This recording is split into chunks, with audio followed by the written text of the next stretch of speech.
Well, this evening we're going to do the Timeaus in a different way, because I think I want to talk first about the fact that except for specialists, very few people get into the Timeaus, because the Timeaus is a cosmology. And a cosmology is a theory about how the universe was generated.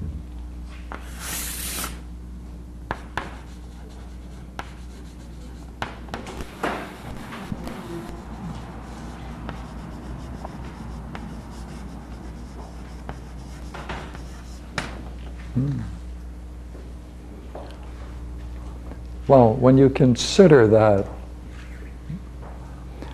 we're talking about 4th century BC or 5th century BC physics, trying to explain how the universe was generated, you can certainly see why moderns would prefer to go into science and modern science to try to explain how the universe was generated, since obviously we have a greater scope of knowledge in terms of physics and chemistry and all the other sciences that can give an account of how the universe was generated. It's one of the major concerns of physicists and theoretical physicists today. So therefore, the idea of Plato's Timeaus is for the most part ignored. Now there's also, in the Timeaus, some metaphysics. So there's also metaphysics in it. And if you have a universe that's being generated, and the generation is based upon certain metaphysical principles, obviously it's not going to have too much currency in today's world. We don't think that way. Well, behind the cosmology is also a theology. That is to say, there's a God in the Timeaus that in fact brings about the cosmology or the universe. And equally well, the kind of God depicted in the Timeaus, while it has certain interesting aspects, there are many people today that aren't too concerned with theology either. And therefore, for a good number of reasons, it can be ignored or forgotten. So why should we now return to this? Well, let me propose a curious thing.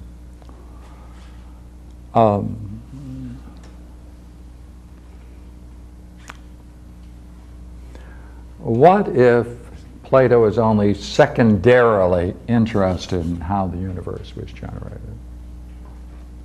And what he's really interested in, why it was generated. Not how, but why. Suppose further that his goal is not just the generation of the universe, but suppose his goal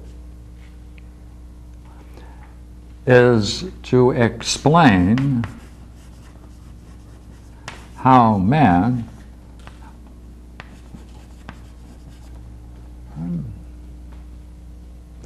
can be in a universe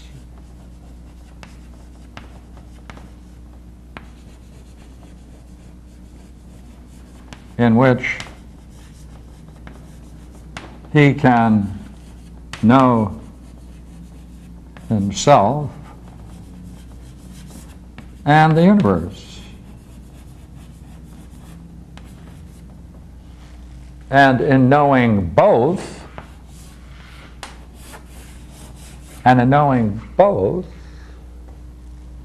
and isolating the factors that brought that knowing and made that knowing possible, he can then develop a certain set of principles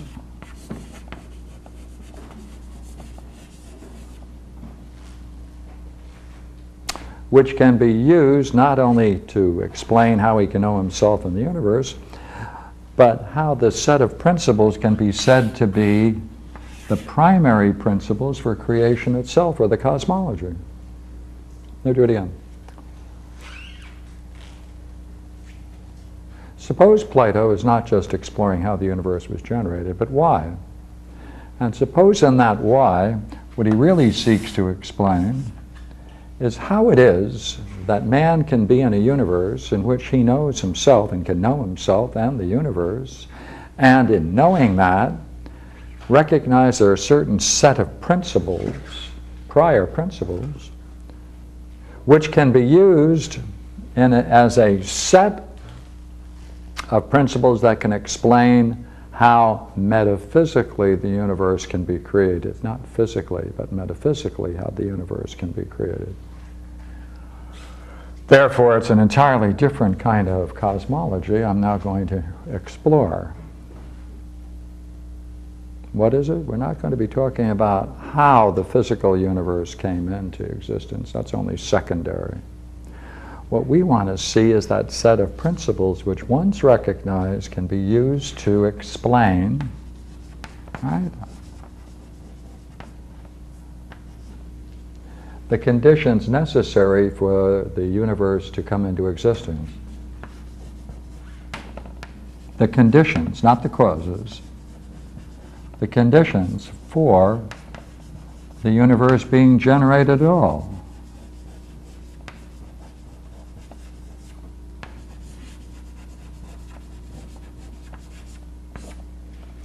Now, when you try to explain the conditions for something, you're getting behind the causes. Because the cause of a fire, or lighting a match, or the flame igniting, is different than the conditions for that fire being ignited, right? You have to have oxygen, you have to have a supply of fuel, and et cetera, right? So the condition's always prior to the cause. Let's go further. Suppose we decide then that these conditions, explaining these conditions for the universe from a set of principles, can be understood as the first principles in a metaphysics.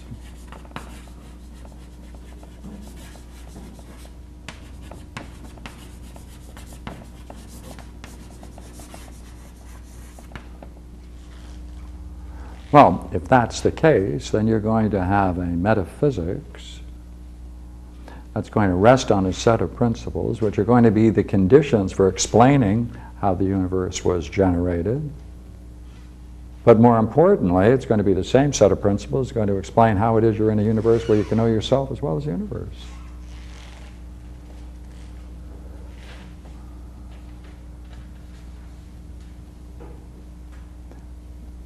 We could really do this in another way. You see, we could take the Timeaus in front of us and we could take a scissors and cut out everything in the Timeaus that deals with how the physical universe is generated. Just cut it out. Then we'd have two piles. We'd have a stack of material dealing with the physical generation of the universe and something else. That something else happens to be those set of principles which are metaphysical, which can account for how man can know himself in the universe. That's what we would have. Now, thank goodness, someone has already done this.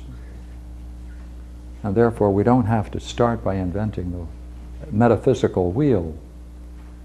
Now, Proclus did a commentary on Plato's Timeaus. And let me say something about it first. For many years, it was very difficult to get Proclus, because the only person who had been translating his works was Thomas Taylor back in the very early 19th century, 1805 and thereabout. And therefore, when those of us wanted to study Proclus, would try to get a copy of Thomas Taylor's commentary and then run down to some photo shop and make copies of it. And therefore, we would have these big tomes, thick and ponderous tomes of Plato's commentaries by Proclus. And I brought, there's a 2-volume set of it, and this is the first. This is why philosophers invariably are strong, build up their bodies, because this is volume 2 of commentaries of Proclus on Plato's Timeaus. And as you can see, only one page is printed, and that line represents the cutting edge of the Xerox machine. Right? So this is the way now, it's out now. in a uniform edition, and you can now buy it, and by heavens, you're way ahead. So, again, if you want to go into this much further, this is really an introduction to Plato's Timeaus, and I'm relying to some degree on Proclus's comments. And I like talking about Proclus because he is a mystery. He's the biggest mystery to me in philosophy. And this is the mystery. He takes Plato's Timeaus, which is a very compact work, and he takes nearly every single sentence and can find in that sentence a whole metaphysics. So he unpacks it and explains it in hundreds and more pages, like that 2-volume work I have there on the table. Now, why am I saying it's a mystery? Well, it's a mystery because when you begin to see the profundity of what Proclus is doing, with some of Plato's dialogues, especially the Timeaus. He did one on the Republic, by the way, which doesn't exist anymore except in small sections. If you take a look at what he did with Plato's Timeaus, you'll be amazed at how much is behind it. Because Proclus brings into his work all of the thinkers that came between himself, major thinkers that came between himself and Plato, nearly all of whom we don't have any text for anymore. So therefore he brings a living tradition of 1,000 years along with him in this ride, showing the commentary on Plato's Timeaus. And the mystery, therefore, is quite simple. If it is true that Proclus's commentary really reveals the thought of Plato, then the thought of Plato must be so terribly profound, to have contained so much so compactly, that it really defies the imagination to consider that anyone could be so profound and so magnificent in the way he treats a subject as to require scholars for the next 1,000 years to unpack it all. Therefore, if you have a chance, get a copy. So, let me now work backwards then, and then we'll work forwards.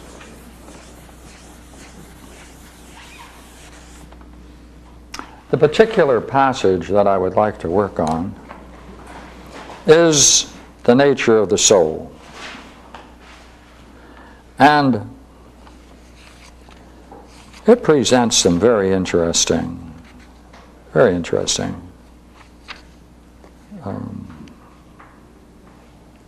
constructions.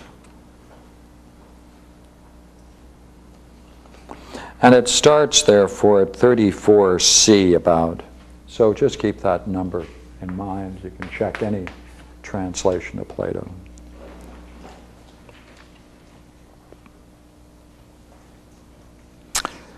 And he really begins his comment. He puts a paragraph. He talks about it in a variety of ways.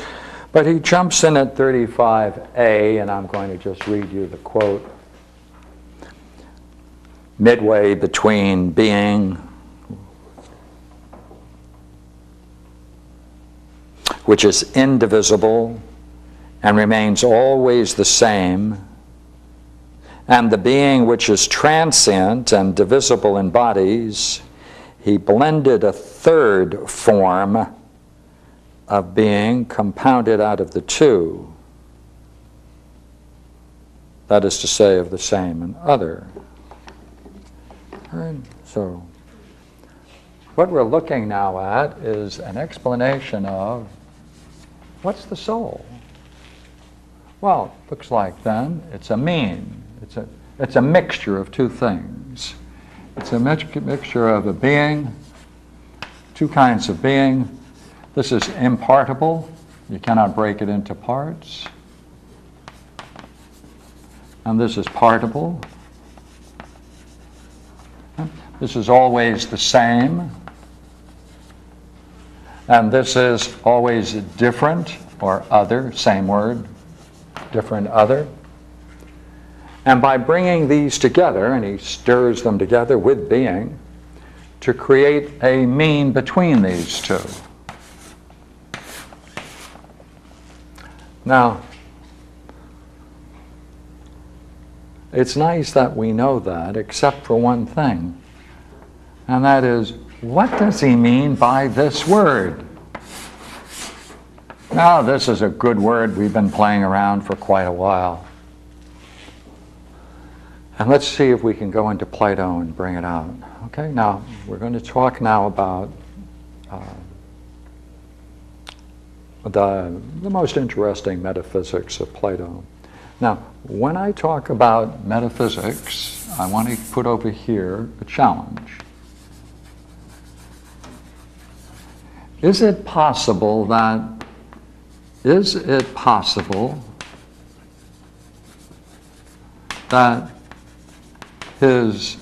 metaphysics also represents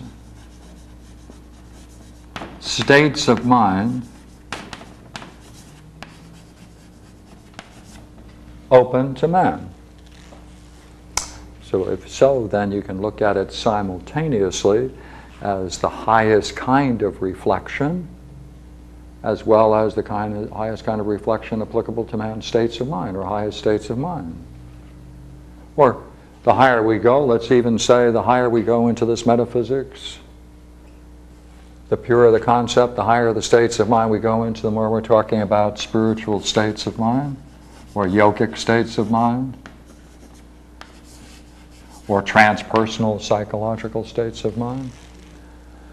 So therefore, that's our challenge. So let's go back into it. The highest term in the Platonic universe is the One,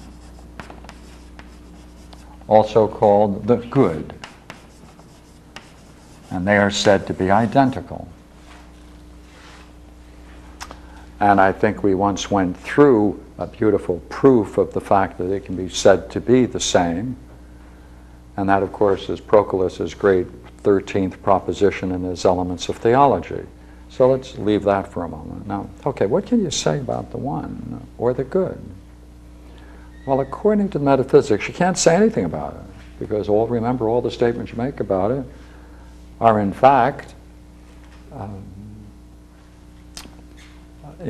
don't approach the majesty of the concept. It always delimits it in some way.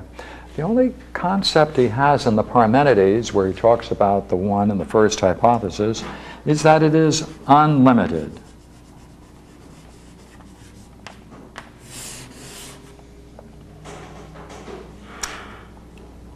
Now, Plato in the Philebus, another dialogue, he says, what first emerged, if you want to talk about this metaphysically, from the One,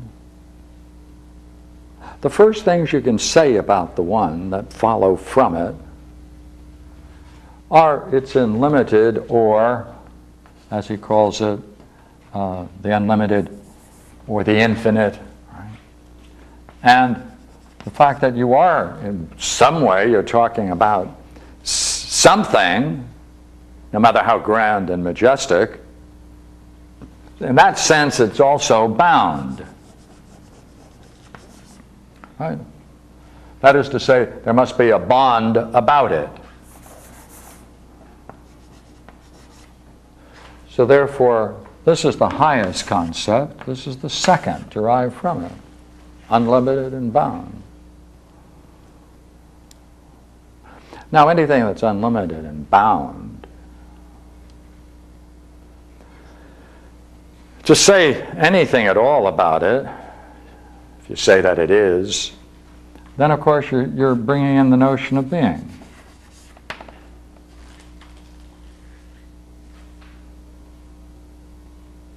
So, when you talk about this unlimited and bound as if it has being, then you must talk about it as something that primary category is going to have to be permanency, right? It must stay within that bond, permanency. Right, permanency. And yet the idea of unlimited is expansiveness, right? Expansiveness. A series of numbers, unlimited number, infinite number, is theoretically motion. Right? Permanency and impermanency are motion. As permanency can be, in contrast, can be talked about as imperfect rest.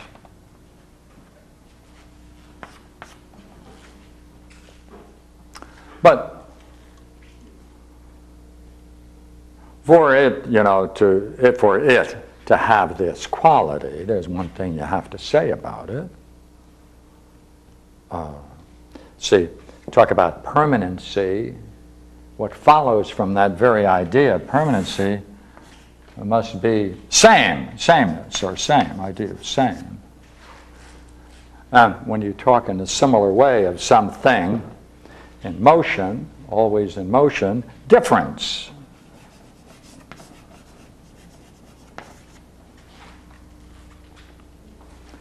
So these are the five, this is the highest concept.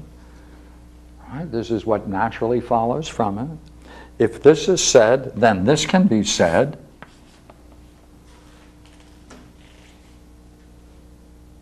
And therefore, these are called the five genera, right? The first five things that can be said in any way to be once you assert that there is something unlimited and bound. Pierre, can you explain business bound? I'm having difficulty. Well, if it's unlimited, you are talking about something that has some kind of, you're doing something, it has some, what do you want to call it? You have defined it, it's unlimited. Oh, must have a boundary. That's a concept, must have a boundary. What's the? Well, see, if you have an infinite series of numbers, right, that may not have any last term, naturally enough, right? But you can talk about numbers, and therefore it is bounded in the sense as you can talk about number as a class of infinite number of members. Bound. Infinite.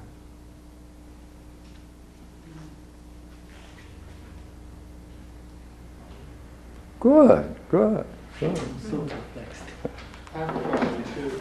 All right. Are you saying that the one is at the same time unlimited, and bound? The first things you can say about it, when you recognize it, it is inadequate, right, are these two terms.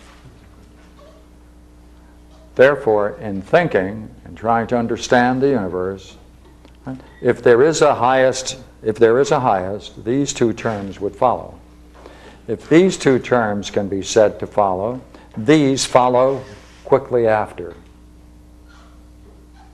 I think this gentleman, in my mind, I wonder if bound can follow. Well, bound, or boundary. How about boundary? Is this not saying something? Uh-oh. Not something else? Then you put some kind of fence around it. Well, let me tell you where maybe and it's a question of words, my problem arises that this is exactly what the universe is according to Einstein's theory of general relativity. It's unlimited and bound. Yet bounded, so yes, quite true. Is that what you mean, like the surface of, the reality is in a four-dimensional surface, but the surface of a sphere is unlimited and bound? Is that the kind of? You may put it into that context, but I'm not. I know, that's why I'm having, do you see why my mind is kind of freaking out? Yeah, that is Einstein, unlimited yet bounded. Okay. Right, because light is curved, and therefore there must be an enclosed universe within which all space must return. I mean, all light must return since it bends. Yeah. Question: are you saying infinitely extended or infinitely extendable? Well, whatever it is unlimited. Now, we haven't decided whether it's power, energy, space, or time. Just that it's, as it is, it's unlimited. That's the first thing can be said about it. Hmm? So in other words, if I had an infinite lifetime and I started walking around the earth, Okay, let my me... path would be infinitely extended but finitely bound. Okay, let me take you through the reasoning, all right? If we want to assert that there is something called the one, all right, would you agree, from the way we reasoned before, that what we mean by it is it cannot in any way entail a manyness? So you mean if I get immersed in the one, I'd be infinitely extended in the one, but I'd be finitely bound by it? I don't know. Would you agree that... No. See, you put three things in there. I would be finitely bound by it. Oh, if I was... And I wanted to take that third thing out of there. Okay, I understand what you're doing. Yeah, Okay, thank you. yeah. So in pure thought, see, I want to take out anything unnecessary. If there is such a thing as a one, then it cannot be a many. All right. If it cannot be a many, then would you agree you can never regard it as a whole? For any whole must have a sum of parts. Agree? All right. Would you go further and say, therefore, you can never regard the one as a part? Because a part presupposes a manyness. That is, it is part of a sum of things called a whole. For a part only has a meaning in respect to a whole, and a whole always have a number of parts, and therefore it presupposes that. Would you agree then, if it can either be said to have a whole or a parts, then anything that can be described as a whole or parts would not be applied to the idea of the one? Agree? Let us then try and proceed. Would you agree then if anything we said had a beginning, a middle, and an end, right? A beginning, a middle, and end, those would be distinctions you'd be making in something, and therefore you couldn't therefore attribute those kinds of ideas to the one. But if you cannot say it has a beginning or an end, then it must be. That's the sense in which it's derived. So not because of Einstein or physics or any other consideration, but strictly by a dialectic. Did you just conclude that the one is infinitely extended and No. finitely bound? No, I just said so far that drawn from this you cannot say it is limited. Okay, Therefore it's it must be unlimited. Okay, it's the one is unlimited. That's all. So far. We can go further and see what else we cannot Well, we I just must wanted deny. I did hear you say something about a boundary. Yes. So it's unlimited and Yeah. bounded. Now I want to go back. Now that we have unlimited, All right. all right? Would you agree we are talking about something, the one, that is unlimited? Well, to that degree, it's not anything else. And in that respect, I have isolated it from everything else. Right. Bounded. Wait a minute. That sounds pretty arbitrary to me, to put a boundary on it. Well, You could, it seems that you can also, why, of course. Well, look here. If there is something that is unbounded, we are talking about something unbounded. We're talking about something unlimited, right? Unlimited. Yeah. Well, that's a boundary around that idea. but then, Aren't you just basically saying that when you speak about it, the Anything. mere fact of speaking about it, Puts a, you've defined it then. Defined it. It's defined. Quite true. That's the boundary. And that defined Mechanics of speaking about it. that's right. The defining it creates a boundary. Yes. Yeah. So when I said unlimited, bounded. That's quite true. So unlimited is a bounded concept. Yes. All right. Okay. All right. Now, did you see how we generated from that this? Now let's go further. There's something very curious about this idea of being. All right. And that is, we can speak about it, we can speak about this idea of being as therefore being unlimited, permanent. Right? But look here, you see, if it has some motion in the way in which we described it a moment ago, logical motion, right? we can then say, is it possible for this thing with motion? It either moves somewhere else, it either moves to a place in which it is not, or it stays where it is and rotates upon itself at some point. For those are the kinds of motions there are. Well, we can't say that it can move to some other place, because that would presuppose there are other places in which it can move, and that would be a manyness.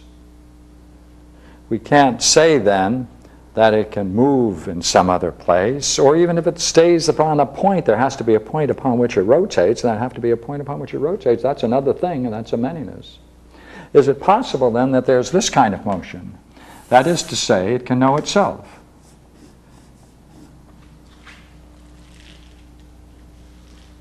If it can know itself, then that's the kind of being that can turn upon itself. That's the Greek word for ousia. The trouble with that word is that it is often translated with the word essence. And we do not mean, very few people know what they mean when they use the word essence, unless they mean by it something that is intrinsic to a thing. But that's not what this is. This is the capability of something on its most fundamental level turning upon itself and knowing itself, or recognizing itself. And that is a kind of motion different than the other kinds of motion we just described. Now it's that kind of, that kind of thing we're calling being. Now there's another Greek word, ontos, right? Or toon, right? Which is also given the word being. And that's the problem. These two in English are often interchanged, and that causes a great deal of problem. When we're going to use the word turning upon itself, when being is able to turn upon itself, know itself, we're going to use the word ousia because we don't have an English word for that. And I will occasionally use the word essence and bracketing. Okay, now. Excuse me, which word, the being that he's talking about is ousia here? Or the motion is ousia? Which one? When I talk about being as being permanent, always the same, never any change in it in any respect, eternal, right? Then we're talking about the word being. But what is the Greek word? Toon. From which we get ontology, etc.? Yeah, from where do we get? That's right, ontology, ontos, right. Being, right. So, Ontos, right, ontology. Yeah, from the Greek word ontos, right. question? Yeah. So then is unlimited bounded self-knowledge being? Pardon me? Unlimited bounded self-knowledge is being. Yes, yes. That gives the possibility of knowing oneself if we have that kind of being. Right. Okay. Now,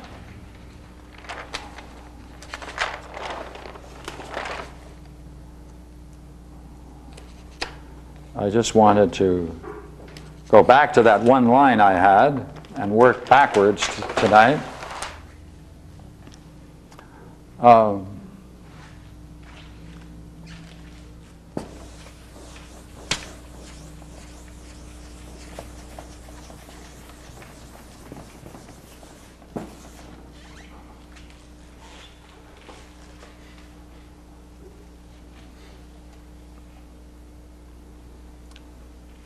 Now, in this game of metaphysics, we want to see where we put that essence.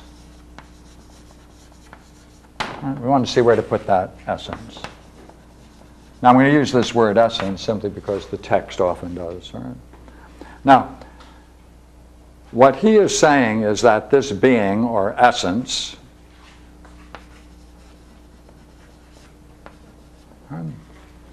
stands, as it were, between the one and soul.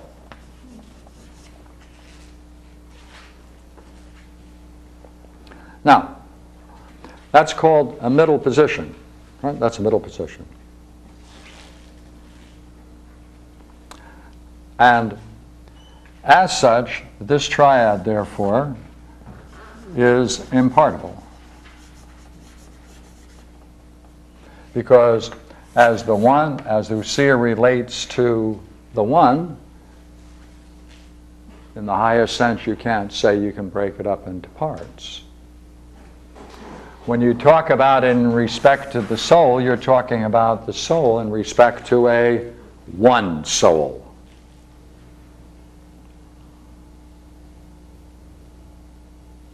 Now, anything that exists in our everyday world, when we talk about existence, we're talking about this lower one, because everything that's said to have existence has some kind of essence, and that's between, therefore, if it's living, right? Every living thing is said to therefore have some kind of soul, some kind of essence, and it must be related to some kind of body or bodies. And if that's the case, if it therefore is in this middle position between these two, which we'll explain in a minute, then we can talk about it being partible, or capable of being in parts. Now, if it is over here,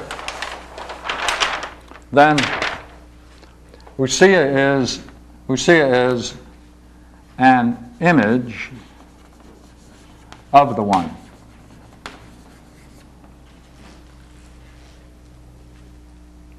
In respect to it, usia in respect to the soul, then usia is the paradigm of the soul.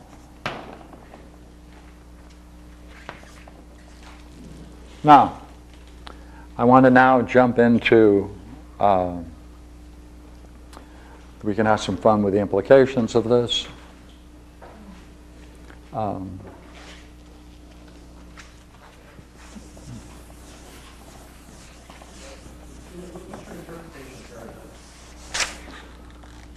A paradigm is that from which everything else can be said to be derived, like in a declension. All the ways in which something can be said to be developed, executed. It's a paradigm.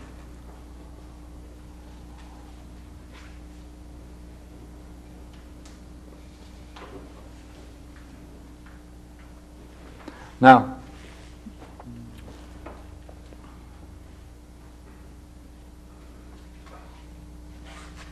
we already had a shot at this, but I'd like to go back to it just for a moment.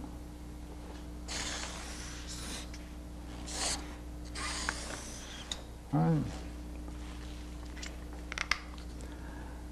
Essence is something that has come into existence, come into being, right? It's come into, I use the word existence not in terms of physical things, because its parents, as it were the bound and infinity.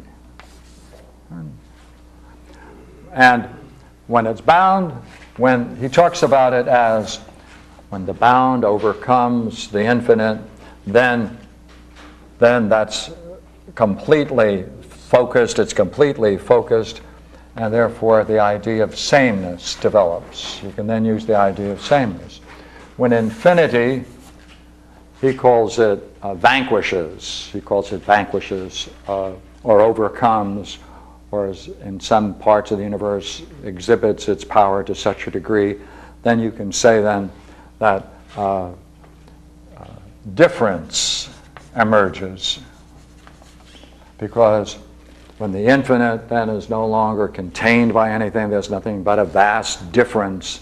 Therefore, the idea of difference and sameness emerges when the infinite, therefore, gains access over the bound. Now, notice what we're doing. We're trying to talk about how certain ideas can come into existence metaphysically. That's all we're doing. Right? And we're going to use that. Now,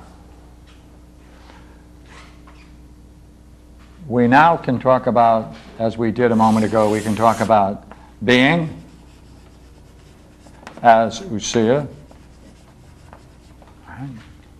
That's predominant permanency. Right? We can talk about it as capable of this action, and a being which then is capable of being in parts, partible, remember? Now, when these two come together and mix, and they normally can't be mixed because the particle and the impartible can't be mixed, it is mixed with ousia. It's forced. The result of this mixture, that's given the word soul. That's what soul is. That's all it is. It is a new word. All we're doing is saying, since we said there is this, and said we saw that there could be this, when the two combine, mixed up, that's soul. That's all we mean by soul. Therefore, there's a part of soul which is permanent, which is capable of knowing itself, which can't be broken into parts, and a part of soul which, in fact, is in time. This can be in time. This permanency means eternity or eternal, right? It's in eternity. And therefore, in the soul, there's something in it that is eternal, and there's something, therefore, that is subject to change.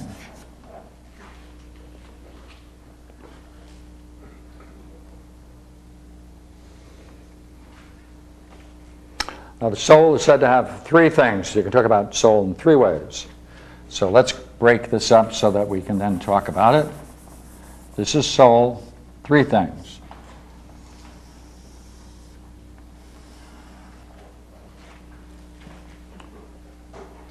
And let me bring you to it. Right. It has an ousia. It has an ousia, a capability of turning around itself. It has a certain power, and it has a certain energy.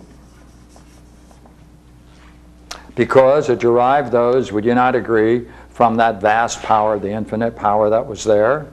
So the infinite power that was there, that is its inheritance and being bound. All right? Now, what do we mean by power of the soul? That means all the ways in which it can know. All the ways it can know. That's a power. All the ways in which it can know. Energy is all the ways it can move in motion, right? Ordered motion, ordered towards anything. Anything that can admit of stages, it can go through them in stages because it has that capability. Therefore, soul has, let's take out the other words we had in here before, get rid of the eternal and change. It therefore has what we call the essence of soul is generated in three. That's called its triple essence.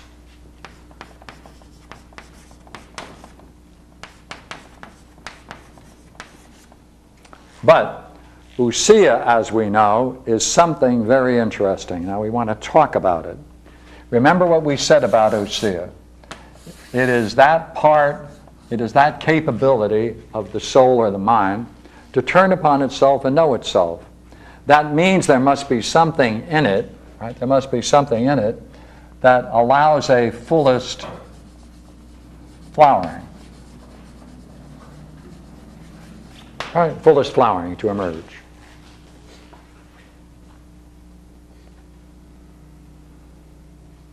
It means, therefore, that in this motion, as it were, in this turning about, right, it must move with such perfect harmony. What do we mean by harmony? A measured motion appropriate to the circumstances, completely appropriate to the circumstances. And since it knows itself, right, since it knows itself, it knows itself that it knows itself. Therefore, based in here is also basically idea or form. Now these three things are the way in which ousia can be said to function in the soul. What does it do? Well, in knowing itself, there's a fully flowering outcome of its total activities. There's a harmony in its very nature, and in that knowing, in that fullest knowing, it then has the I must grasp the form, right, what it is in itself, and express it in some idea. That's the soul in respect to the ousia. Therefore, there are three parts of the ousia. These are not parts as partible parts. This is the way in which it functions when it knows itself.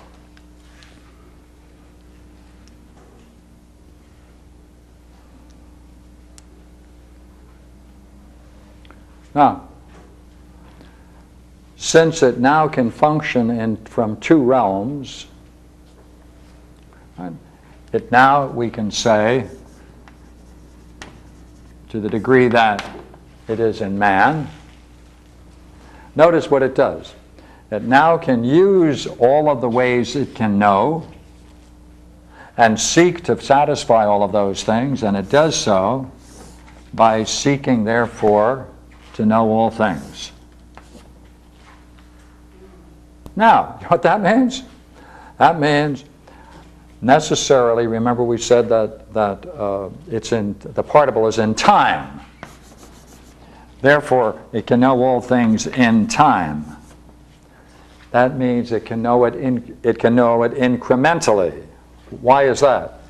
Because it means, therefore, that kind of a soul is generated in such a way that it can always be involved in coming to be, right? In coming to be, it can know whatever it is that's coming to be. Because it's unable to receive the whole of being at any one time. And therefore, it approaches things sequentially. Right? But if it turns upon itself, then it can know itself as a whole, and in that respect it receives the whole of being, which is then said, remember what we said a moment ago? By heavens, that's in the being as ousia as eternity. Therefore, the simultaneous grasp of all being is to know oneself in respect to one's being. When that, therefore, with the simultaneous grasp of all beings, that's another way of talking about eternity. Right? Because when you know things partially, you're knowing things sequentially, you're breaking them up. Therefore, we can say that if we are here, if all creation started here, ends here, wherever we are in that timetable, right, we know things sequentially, right, and therefore we can see, because we're not able to receive the whole of being, right, where the whole of being is not simultaneously shown to us, therefore it's parceled to us and we grasp it temporally. Unless you do this, which is also this of course is Arjuna's experience of Ishvara in Bhagavad Gita, right? Where he sees time and all of its majesty and its totality simultaneously as a one. That's the same thing. That's the same thing. Are you saying there are two ways of functioning? Because I heard you say you're unable to receive the whole of being. In respect to when it's turned to time and becoming. Okay, but the simultaneous grasp of all being is when it turns to itself. But then how can that be eternity if eternity is in time? Eternity is not in time, because remember, this is eternity, this is in time. The soul is a mixture of the two. Oh, okay, thank you. Right.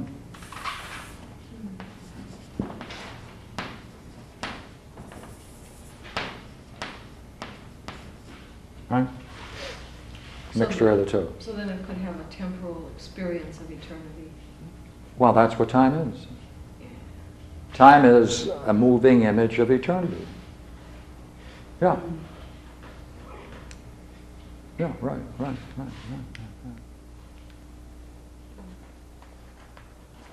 And it receives its power of existing from its being as a seer. Now,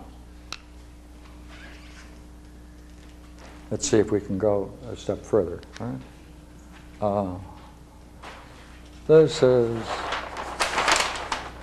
I'll come later. Good. Here we go.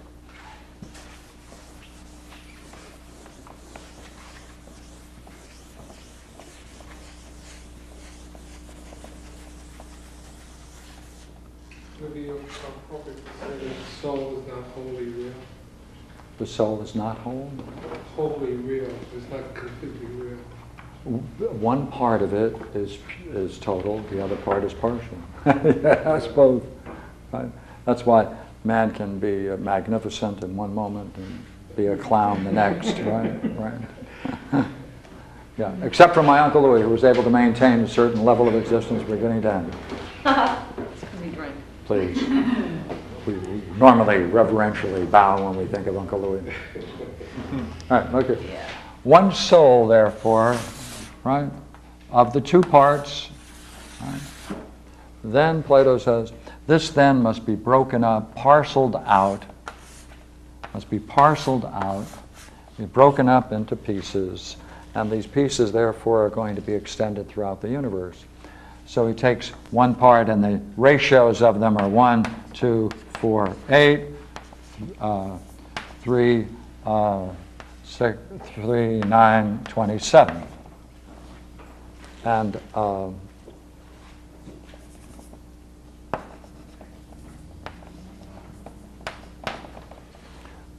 then between each two intervals, he puts two analogies, two proportions, arithmetic and geometric, and therefore he can then take this one, and he bends them together, fastens them together, right?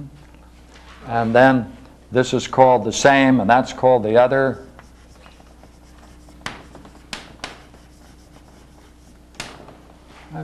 And then along the one, it's at a certain angle, which therefore, all of these listings therefore allow us to put the position of the planets, and he allows that.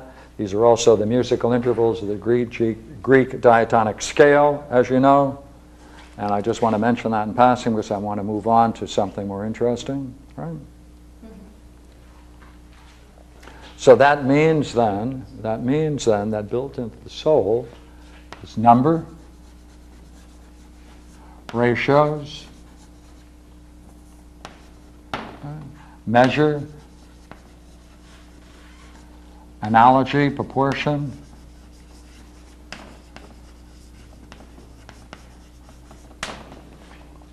because then the soul then is extended throughout the universe, and since it's extended throughout the universe as a whole, he then makes the statement that the soul,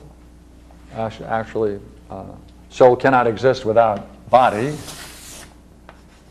and in soul there has to be reason, and therefore in the creation of this universe he's going to have something then that extends throughout the entire universe, spread out through everything.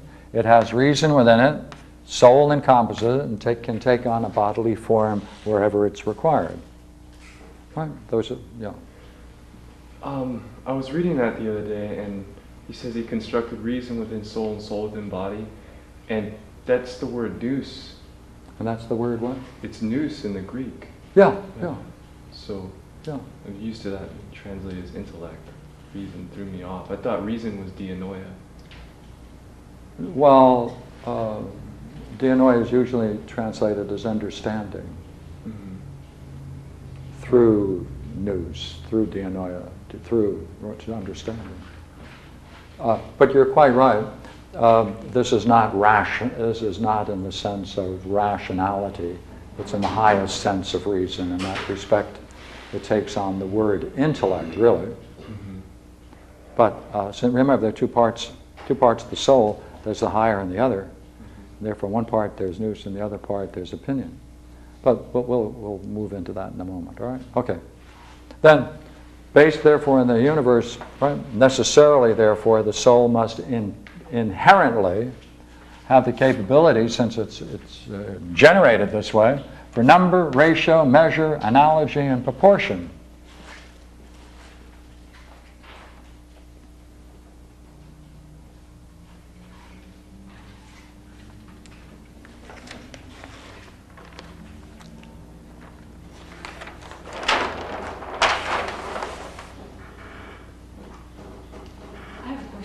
Yeah, go ahead. When does the soul decide that it needs to take on a body? When is that called for or appropriate? Well, this is really a nice question. This is kind of they could sometimes call the study of the soul or eschatology. Because the soul has the two parts, one in time and one not, right? Therefore, and it views becoming, because it's made up of the two parts. What are the two parts again? Right? Ousia, right?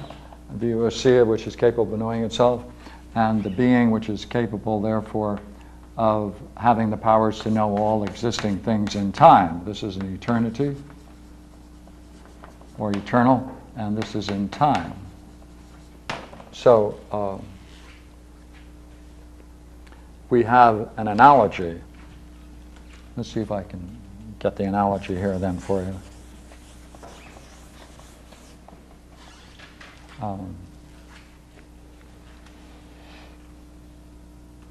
Well, actually, it's going to take me a moment to do that. So let's do it the other way. Okay.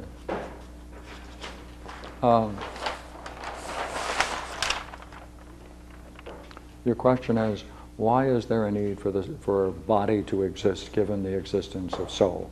Right. So not so you think I dropped your question. I don't. Okay. Yeah. Okay. Okay. Now to do that, let's go into theology. In theology, Plato starts with this statement. It's an analogy. Being, what we've been talking about, is to becoming as truth is to belief. Now, being relates to truth, and therefore it can be known by logos, or intellect, and phronesis, which is the highest kind of knowing. As becoming can be known by opinion, and all of our perceptions. Therefore, you can make statements about it that you can call beliefs. Therefore, becoming is to belief, as being is to truth. Now, being, therefore, he's going to say it's self-identical, uniform, non-changing, right? Eternally what it is, right? Now, I want to take these two together, being hyphen truth, right? Becoming opinion, or belief, right? Known through logos or reason and wisdom, known by opinion and sensation or perception.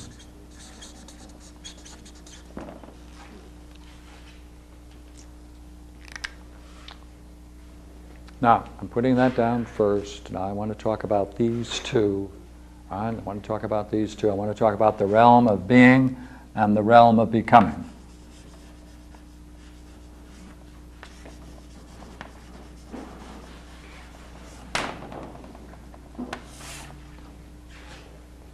Now we're moving into theology. Right?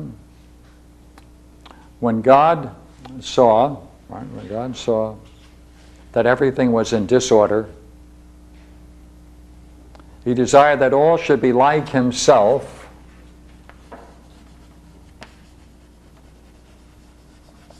And so what he did then, he took over the visible, which was in flux and disorder, and he produced, therefore, order out of disorder.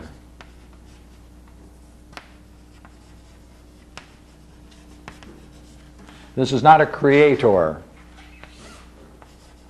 This is an organizer. Right? There's nothing created in this. If you mean by creation something that comes out of nothing. So he desired that all should be like himself, and this is called the supreme originating principle of the universe. After he desired that, he reflected on this, right? He reflected on becoming now, because he now put it into order. Right? It's now ordered. It's now ordered. And now he's reflecting on what he's doing. And he says, you know what? Comparing wholes with wholes, those wholes which are by nature rational are always more beautiful than the wholes that can be regarded as irrational. And since beauty is one of the standards in this process, because order and beauty are kin, right? He therefore brought order out of disorder and necessarily brought beauty into existence. Why? Because in terms of this theology, God cannot do any action other than what is most beautiful. Therefore, when he brought order out of disorder, he necessarily brought it into a beautiful order. Therefore, when he compared wholes with wholes, he saw that the rational was more beautiful than the irrational. And because of that reasoning, because of that reasoning, he put reason in soul and soul in body.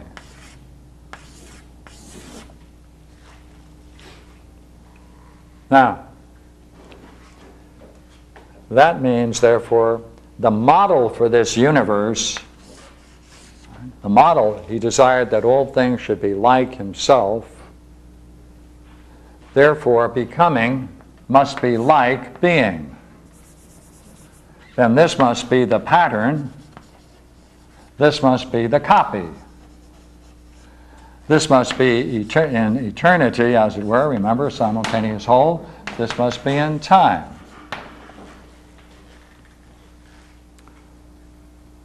Therefore, when God then, creating the universe, spread it out through all becoming, this is the universe. This then is the universe. And therefore he made it into a cosmos, which then becomes a living creature endowed with soul, owing to the providence of its maker, God. So if the universe is like, right, if the universe is like the pattern, which copy stands to a pattern, therefore, when we, watch now, all right? Therefore, when we function, we then are similar to our Creator, and we have to bring order out of our disorder.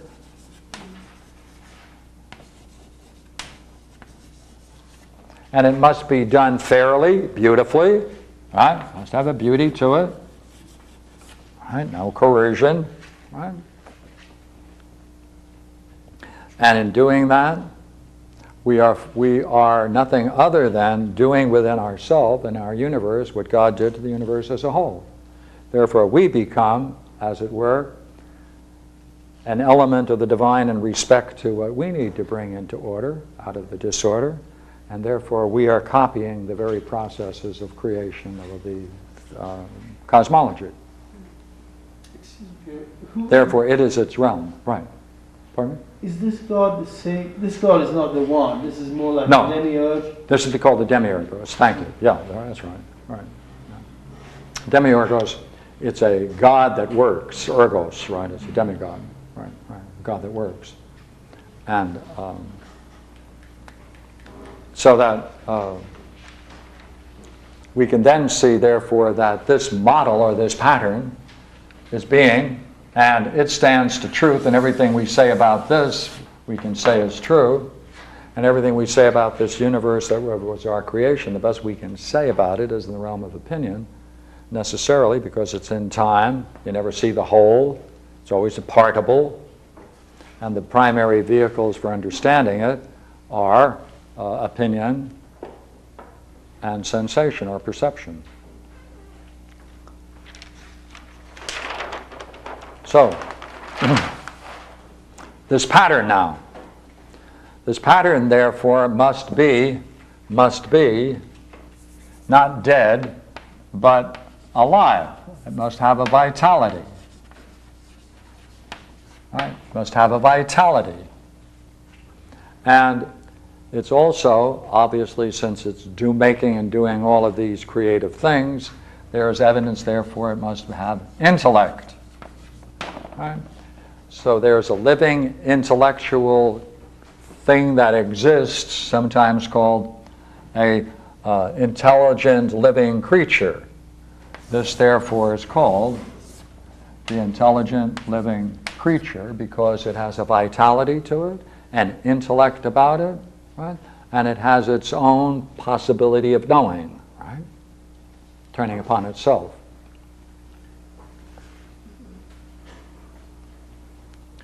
Therefore, this then is a copy of it,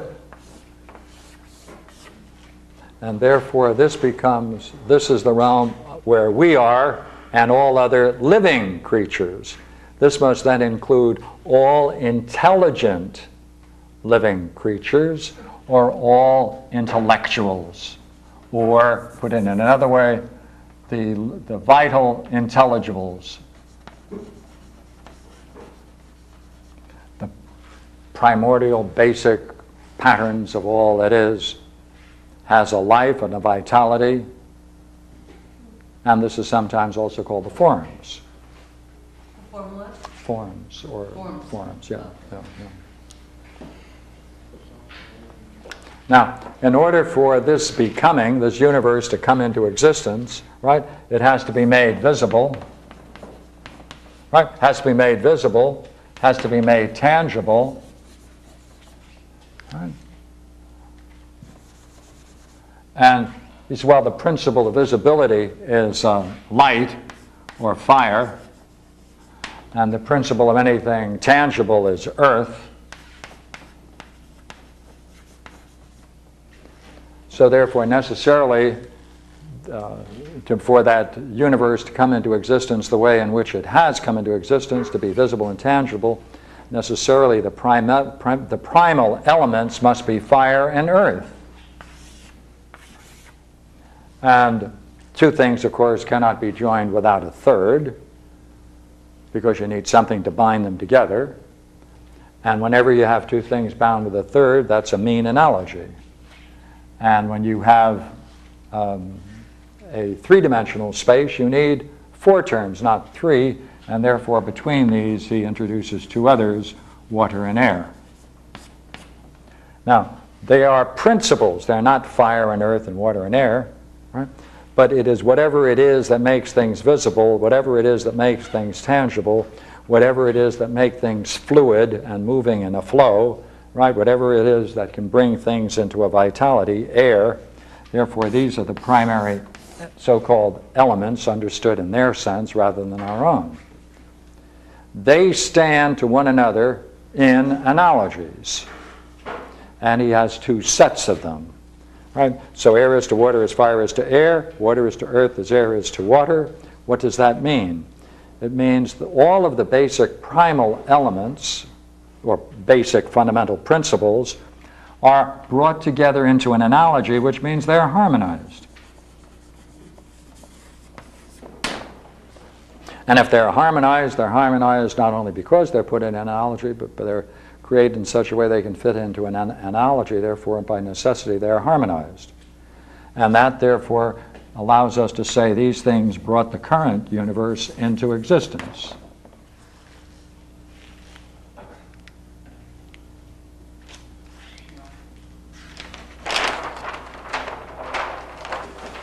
Now, let's see if we can, I'd like to read something for you first.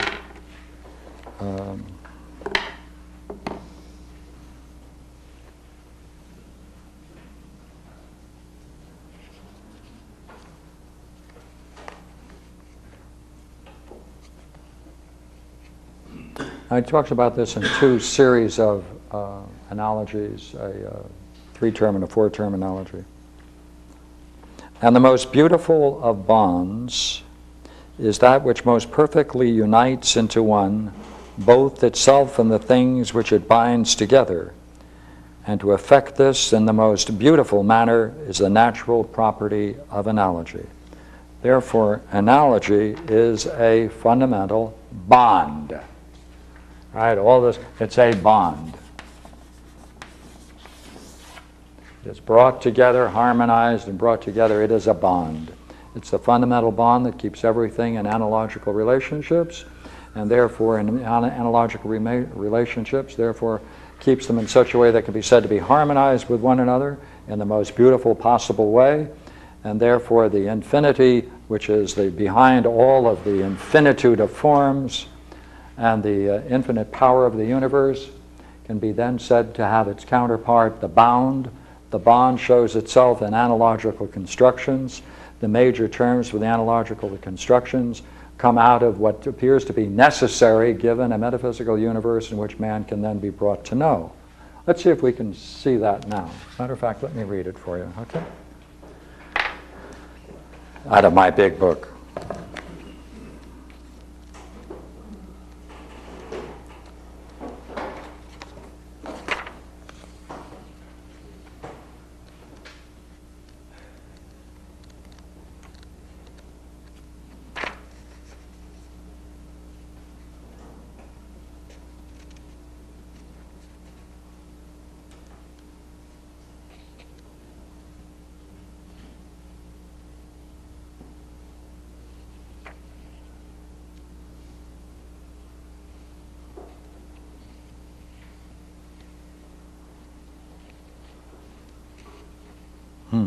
Maybe I'm not going to do it for you.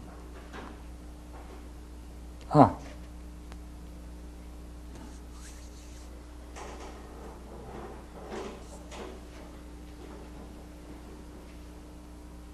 Now, when he uses the word science in this translation, they didn't know what sciences were in our sense of the word. It was anything, therefore, that was intellectual, that had a sound principle for the way in which its parts were ordered, and it had an ordering function, right? It's not our sense of the word science, which is something objective, something that observers independently can verify, that has empirical properties, et cetera, et cetera.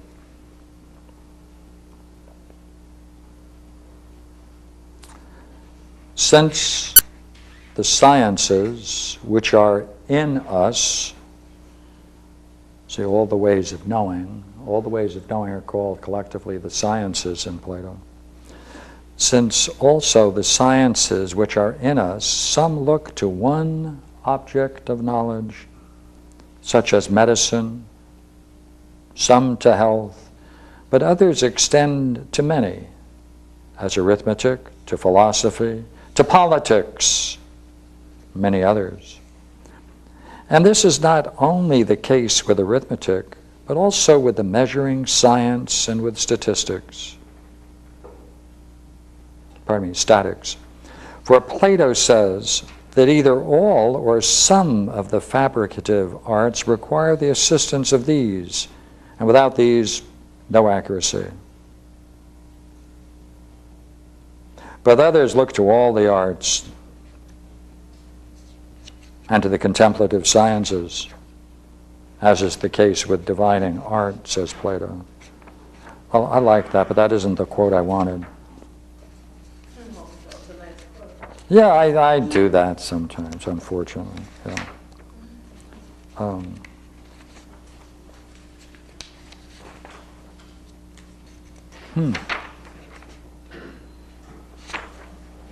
Gee, it's not that far.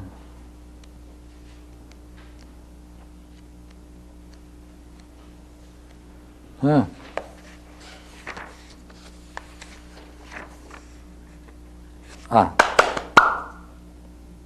For it appears to me, on this account, that Plato constitutes the soul from the first genera and from numbers, ratios, harmonic ratios, and likewise that he places in it the principles of figures, divine motions, in order that by causally comprehending the reasons of all disciplines and of dialectic, it might thus know all things, the essences, the numbers, the harmonies, the figures, and the motions of which wholes consist.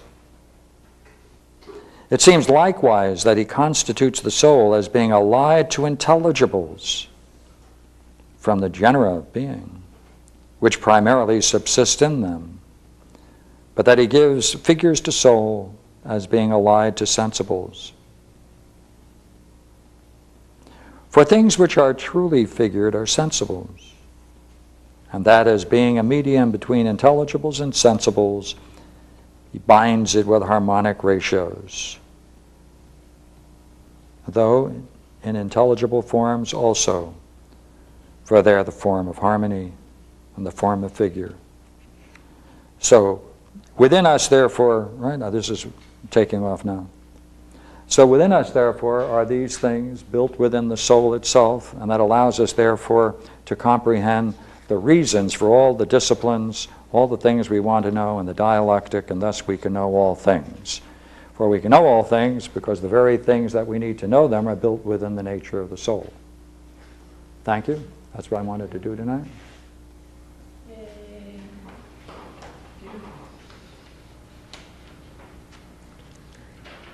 Question. We were back there and we had the one contemplating itself, the Lucia, and then somehow or other in the end we were down to this, how did we get stepped down to the demiurgus, this intelligible, vital, creation, ordering things. I didn't see where the step down occurred. Yeah. Yeah, quite right. I missed that. No, you didn't miss it. I mean, you might have missed it in another sense, but since I didn't state it, you missed it in another sense. Okay. One is considered the highest concept of a god. Right? But in the Platonic world, there are other kinds of gods. There's also a god that is a pure being, intellect. Now, when they talk about a pure being, they also talk about it as a primal being.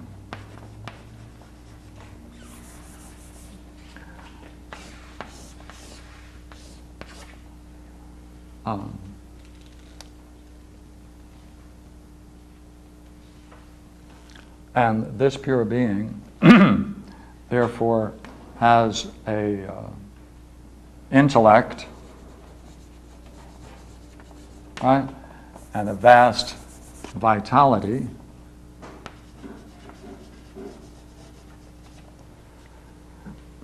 and it is of the necessity of this thing. Now here's what we're going to call pure being. Right? Here we're going to call vitality. Here we're going to call it intellect, just to represent it.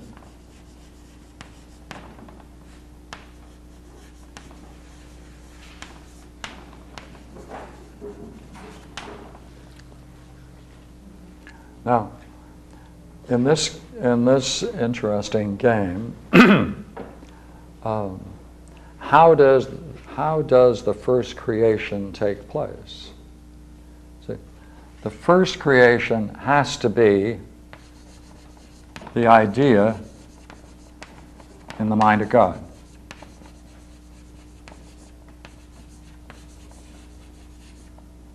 The Creator.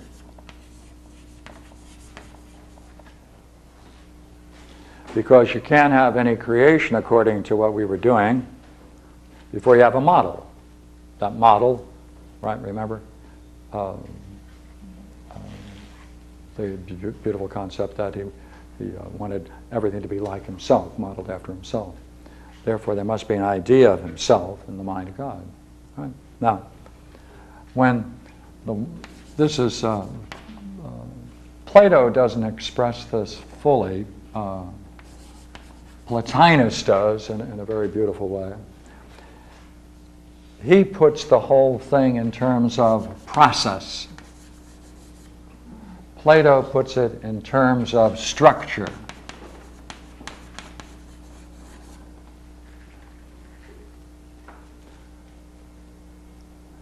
So Plotinus sees the one as overflowing out of its fullness. There's a natural overflowing of itself, returning to itself. At the moment, at this returning to itself, with intellect, therefore, it must in some way recognize itself.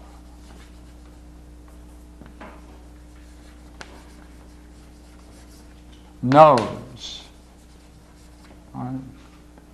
And knows that it is, and that it has turned upon itself.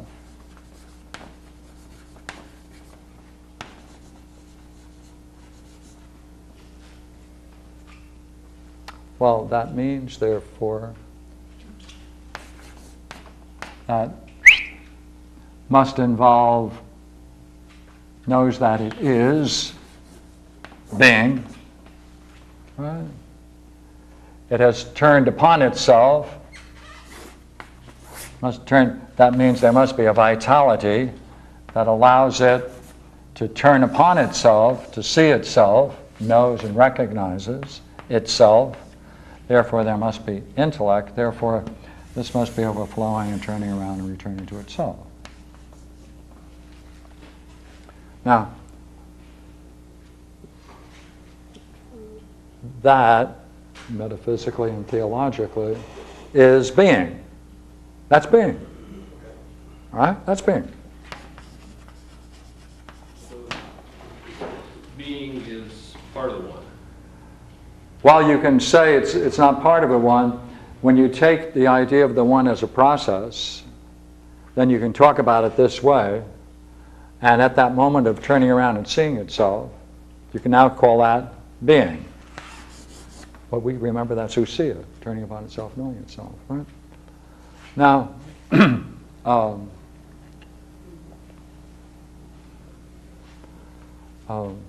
this then is, now we're going to go poetic a bit, right? But therefore, this is the idea, capital I. This is the pattern. This is the idea God has of himself in creating the universe. Now, pardon me. Ah, good. Thank you. Thank you. Now, try this now. There's not, so to talk about it this way, we really mean that being isn't dead. It's really being primarily, but it also has a vitality and an intellect to it. So we can talk about this part of being as the intellect of pure being. We can talk about this part of it as being the vitality of pure being. Right? Right? In other words, we can make three distinctions in one, repeating itself.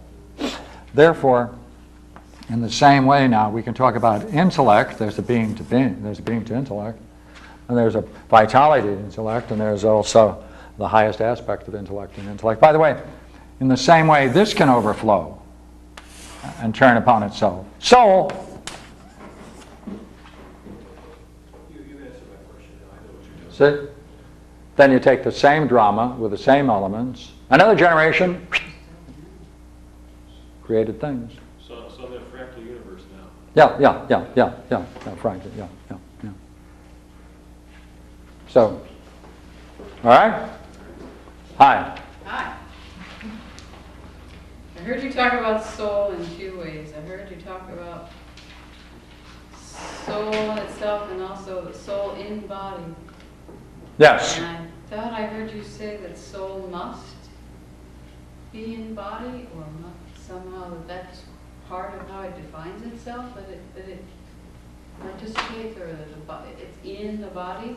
But I thought that soul was that which the body entered into, or I thought it was the other way around. So maybe you could explain. Is it both, depending on what model you're looking at?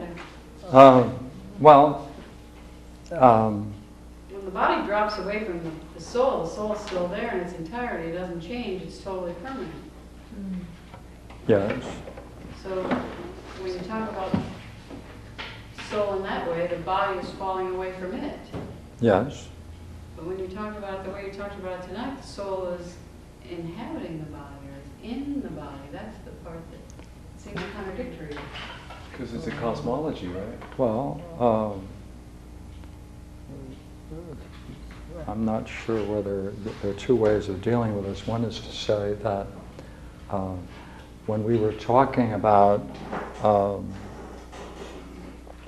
this idea, right? In man, that's man's intellect, right? And, well, let me change that. This generation is soul of the universe. And it's throughout the entire universe. And therefore, for Plato, the whole universe, much like a body, much like our own body, when we touch any part of it, there's a communication that goes throughout the whole of it. For Plato, therefore, the whole universe is a living entity, right, that knows itself wherever it experiences, whenever it experiences. So there's communication in the entire universe for the Plato's world. So you're asking, I think, a next question was, how do you go from soul in general to particular souls such as you and I? Right, and you talk about it as soul in body, or is it the body that's sitting there with soul around it or through it? Well, in the same way that wherever you touch yourself, there has to be, for that same analogy to fit, therefore wherever you touch, you immediately feel, therefore, throughout the whole must be that sense of a soul. And therefore, one of the Platonic yogas is the separation of the soul from the body, is by drawing it together from all parts of the body into a unity outside of the body. And therefore, the body, therefore, can be shallow in that sense, and the soul takes a trip. Just. You mentioned Plotinus. Yes. Unpack Plato. I was wondering, is it that Plotinus has such a rich, And how? you know, it's like, who's more packed, Plato or Plotinus? Well, you see, what's nice about Plato, and I think it's absolutely unique in history, is that Socrates had a Plato. Plotinus had Porphyry. Jesus had Paul. See? And it's because of Porphyry, who was the court stenographer, as it were, for Plotinus, that it's a condensation of dialogues. So it is a very, very heavily condensed work. But I think I was using that idea with Proclus more than I was with Plotinus. See, Plotinus is easier to unpack because they are assertions that are being made again and again and again that take on a logical sequence. In Plato, you don't have that. You have threading. You have to pick up an idea here and there and bring them together into unities. To understand Plato is to exercise understanding. To know Plato is to become Platonic. That's why people of Aristotle, you don't have to do that. All you have to do is quote him, and wherever he is quotable, there's a sentence that came before it and after it that follows, and it's easy to lecture upon, it's easy to talk about. But for the Timeaus, there's so much threading. Like I only took care of, a couple of pages of the Timeaus. But Proclus has those 2 volumes. So, but I do agree with you, Plotinus really does. He's similar to Proclus in that sense. But I think Plotinus is more interested in processes and the psychology of man. He's interested on the realm of experience. He wants to bring man in intellectually, yogically, and Proclus is interested in creating a great synthesis of all previous thinkers into a whole. So I don't know. Good question. Since the soul is a composite, part of which is eternal, part of which is non-eternal, then the soul. Then I would take it that the soul of the universe is eternal and exists in time. Yes. And that. Yes. And so the part that exists in time is the part that we experience as maybe I want to say something more than the seasons, but the change or that we see occurring before us is the impermanence of the soul. That's right. That's right. That's what he's doing. See, what he's doing is really interesting, I find. That is, that he takes man's condition and he takes all the possible experiences man can have, and then he works backwards and says, well, given what we are, what does that presuppose? What does that presuppose? What does that presuppose? What system must I create in order to bring all of that into a unity? So he works. Or he gets a great insight and works forward. I imagine he does both. Does he talk about the possibility of having a body without a soul? See, here no, for him, no. Anything that has a soul has to have vitality. I'm saying the other way around. But is it possible to have a body without a soul? Yes, but it would be dead. Well, by body, I'm talking about let's say electron. I'm not. I'm just saying that is it possible according to his Electron? Yeah, I mean, I've always thought that electron must have a soul. I'm just. Well, he would say, if motion, right, if it's going somewhere, if it has a direction, right, then you have to assume its direction is either meaningful or not. To whatever degree it fits into a pattern, to that degree it's influenced by the pattern. Therefore, on some level, it has to have some kind of intellect functioning. Could I say my therefore? Please, please. Therefore, on some level, it is self-reflexive. I mean, I always look at, since I look at it in terms of mathematics, Lucia in terms of recursion and self-reflexivity. Yes, it is recursion. Oh yes, it's golden section. Are you familiar with that God particle thesis? Very little, but I'm sure I'm familiar with that's the point he's saying. Yeah, that's your point is what he's making. Yeah. I've had trouble with this for a while. He took over the visible region and he saw that it was in a state of discordant and disorderly motion. No, he took over what was disordered. And in motion, not at rest. That's right. Disordered. Yes, it was disordered, not at rest. Yeah, what does that mean? I don't understand that. Like, I view the moving universe every single day, and it seems to possess a hell of a lot of order to me. Yeah, I agree. Cause and effect. But you're looking at nothing the out of cosmos. place. Yeah, that's right. You're quite right. How is it disordered? I think he's talking about different things. He's doing the game of in the beginning.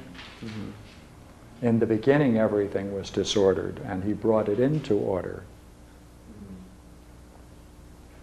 Also, isn't he quoting Hesiod? I mean, don't we have to take it within the cosmogony, the Greek cosmogony, that in the beginning was chaos? Yeah, of chaos. And God, out of the chaos, brought forth cosmos, Order. which is the order. Mhm. Yeah, I don't get it. Beginning, chaos. When did those happen? When? He wants to know why chaos is first.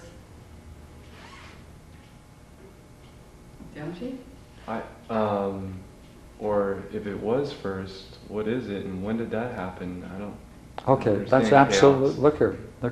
You have an absolutely good question. There's nothing wrong with it. You're kidding. Right? What you want to know is, how does he describe that original chaotic condition? Other than saying it's disordered. Is that what you're asking? Yeah. Yeah, good question. He has a whole section on it. Oh, okay. Yeah. I read that. I'm glad he didn't ask for it. Phew, I got out of that one quick. Yeah, well, where does it start? I don't want to tell you now. He talks about it by describing it in terms of gold, radiance, which is quite amazing, that the primal condition of things may be disordered, but for him it has a vast luminosity to it. And that's in the Timeaus. Okay. Thank you, guys. Thank you for sharing. Thank you.